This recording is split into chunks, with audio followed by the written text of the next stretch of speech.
Alright guys, I know it's been a while since I put a video up on the channel, but we've been really busy here. As you see, we're not in front of the ambulance or the Jeep or anything of the cars right now. So I'm in a new building, as you can see. This is not going to be a garage. I'm actually building a stained glass studio. I've mentioned a few times on the channel I do stained glass work. I have a room inside the house. I've been doing some stained glass working for a number of years, and it's time to just get all of that out of the house. I started spreading across different rooms. I got my light table in one room, I got my grinding table and my workbench in another. So we decided to consolidate into one space, and to do that properly, we built a space custom for that. This started as a 12 by 12 shed kit, and we've highly modified it. We put extra trusses in that the kit didn't come with. You can see behind me, it's got a single door in it. The original plan had double doors for just putting in lawnmowers and stuff. We rebuilt the wall to make it a single door with a heavy drywall insulated door. All the walls are insulated, drywall. We haven't finished the insulation up in the ceiling yet. That's going to get done. You can see one corner over here. We've started with it over there. We do have power running to it, but it's a temporary power. We have an extension cord running to it.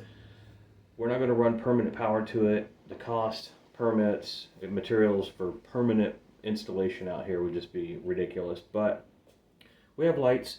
We'll have some bench outlet power right here. We have a circuit breaker. You can't see it's right here off the camera. I'll try to get some samples of that in a few days. But if you go back and look at the videos where we ran the power in the ambulance, we're doing the same power box, the same, they're actually both circuit breakers to handle that power out here.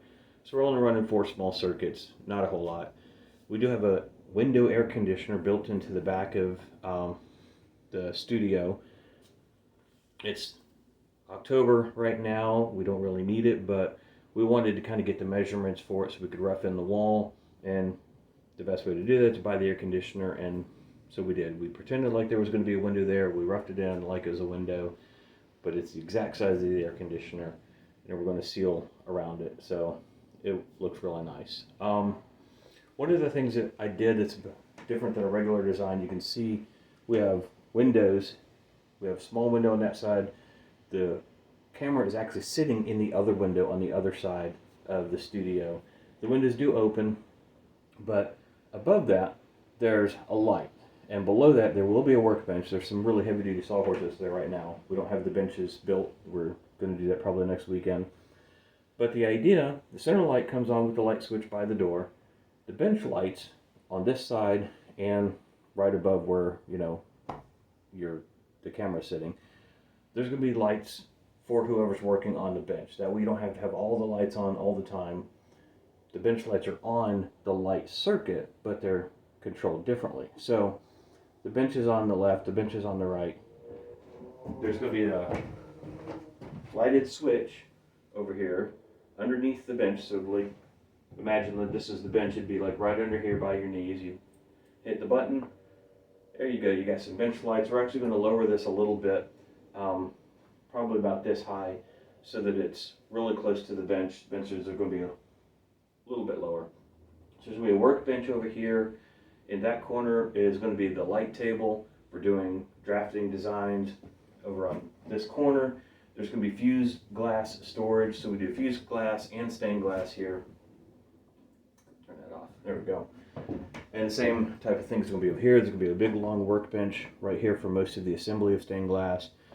In that corner back there, I know you can't see, that's going to be the grinding station. I've got a ring saw and a grinder that are on a custom height table. You can hit a button and raise it, hit another button and lower it. So sometimes when I'm working, I'll be sitting down and I want the table, you know, sitting down height. Sometimes I'm standing up, so I want to bring the grinder up. So I have a table that'll do that for me.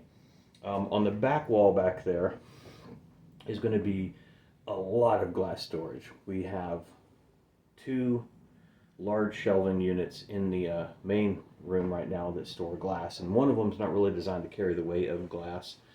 So instead of rebuilding that shelf, it's part of the reason I wanted to do the studio out here. We're going to have a ton of glass storage back there. Everything on the back wall and everything on this side of the front wall is going to be for stained glass, and fusible glass will be in the back. You have to keep them separate for the most part. Glass has different coefficients of expansion, and if you put two different glasses that have different coefficients together and try to fuse it, it'll crack apart. Um, I'll put together a video if you're interested in stained glass work on that. There's a couple of stained glass guys out there. I'd like to say I do decent work, but there's some people who know a lot more than I do that just, I'll see if I can find some of their stuff and link it because they're way beyond my work. But I do what I can.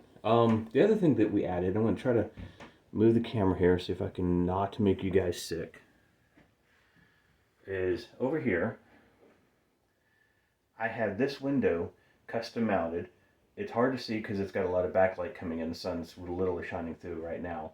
This window was an octagon shape that a friend of mine gave me. It was in his house, and they took it out for whatever reason. I think it had some water damage and some other stuff. And he gave it to me because it's got a nice engraved rose in the center of it and some glue chip design. It's really nice. And he didn't know what to do with it, so he gave it to me. I was going to take it apart and use it in another project, but it turns out it's sealed and bonded together and it'd just be too much work to take it apart. So we wanted to make it a part of the studio. I'm going to see if, there we go, we get some more. You can see what's going on with it. So we built a part of the wall specifically to have that. There we go. Let's sit you back down. There we go. So I wanted to include that in the front wall. So when you're standing outside, you look at the studio, you see the door, you see the octagon. It gives it a little bit of style, a little bit of character. It's better. It looks better than just a regular lawnmower shed. The outside is actually painted green, and we did that specifically so that it blends. When the trees are all green and the grass is growing, you don't really notice the shed. It tends to blend in pretty well, which was the idea. I didn't want it some big, bright thing. Now in the winter, when it's all the leaves are gone and it's snowy outside, it's going to stand out like a sore thumb, but really, who cares? It's a workshop. It gives me a place to put all the stained glass out here. And more importantly, the broken glass, the glass shards, the chips, the dust, all of those sort of things. Our grandson is getting to the point where he can walk around, open doors, and we don't want him getting into the glass room, getting himself hurt, getting into the lead and the solvents and all the kind of stuff that you just don't want kids around. So we're getting that out of the house, get everything cleaned up, and turn that room. We're actually going to turn that room into an office and move the current office into there, turn the current office into another guest bedroom. I don't know. I'm not the boss of those plans. But enough about the glass, enough about the studio. Ambulance update. We are going to put new tires on the back of the ambulance. I'm going to try to put a video together on that in the next day or so. So we got underneath there, looked at the tires. We're planning to take our trip in November. Everything looks good, like we're going to be able to take it. So we start looking at buttoning up everything. The ambulance is in really good shape, except the rear tires are older and more dry rotted than we originally expected them to be. So we just bit the bullet. We spent the money on 4 new tires for the rear. The front tires look really good. So we got the tires in, and we went to go take the tires off the other day when we were checking, how much each tire had. Because the outside tires you can see really well. The inside tires you can't really see all that well. So we were going to take the outside tire off, look at the sidewall of the inside tire, all that kind of thing. The driver's side, we could not get the tires off. We used the pneumatic impact on it. We used the electric impact on it. We used half-inch drive breaker bars. We had a breaker bar with 4 feet of pipe and a 220-pound dude on the end of it, and did not budge. We put heat on it. We put a MAP gas on it. I've got the Bolt induction heater, which I've shown you guys a couple of times. It did not work. Penetrating oil, a couple of heat cycles, and penetrating oil. We made a lot of smoke, created a lot of smells.